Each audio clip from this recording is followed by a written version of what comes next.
भाजप कामाठीपुऱ्यात उभी. कोणी या अकोटपासून मीरा भाईंदरपर्यंत भाजपाची MIM सोबत छुपी युती. मग आता हिरवे झाले नाहीत का? भाजपा दुतोंडी गांडूळ.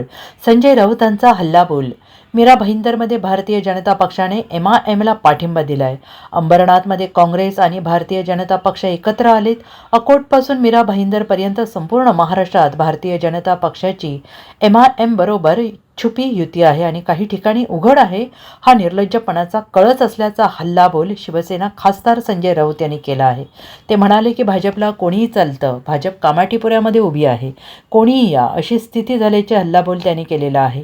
भाजप दुतोंडी गांडूळ असून त्याच पद्धतीने त्यांचं राजकारण सुरू असल्याचा घणाघात त्यांनी केला आहे.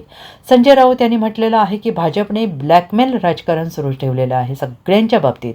अजित पवारांना ब्लॅकमेल करून तुम्ही राष्ट्रवादी फोडली, एकनाथ शिंदे आणि 40 लोकांना ब्लॅकमेल करून तुम्ही फोडलं, अशोक चव्हाणला ब्लॅकमेल करून फोडलं. तुमचा धंदा हा ब्लॅकमेलिंगचा.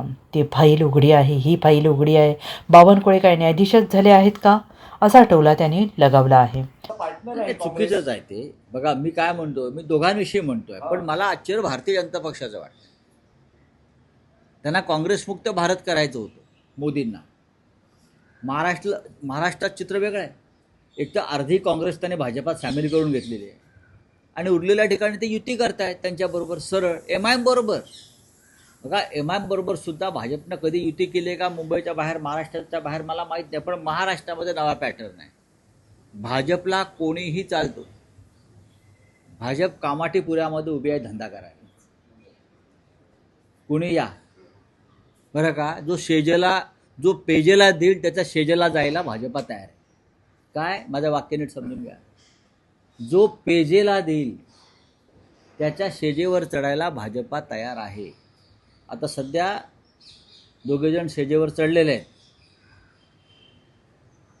MIM आणि अंबरनाथला काँग्रेस.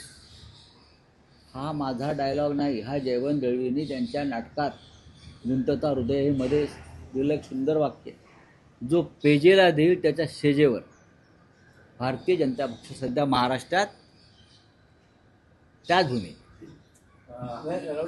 दहिसरमध्ये एक मोठी घटना घडली. पुढे मराठी तरुणांना उत्तर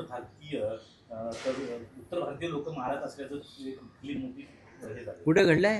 दहिसरमध्ये. आणि त्यामध्ये पोलीस देखील तक्रार करत नव्हती. क्लिप व्हायरल झाल्यानंतर तक्रार नोंदवली गेली आणि हे मराठी तरुण प्रचारासाठी गेले होते. Bureau report, SBN Marathi, Mumbai.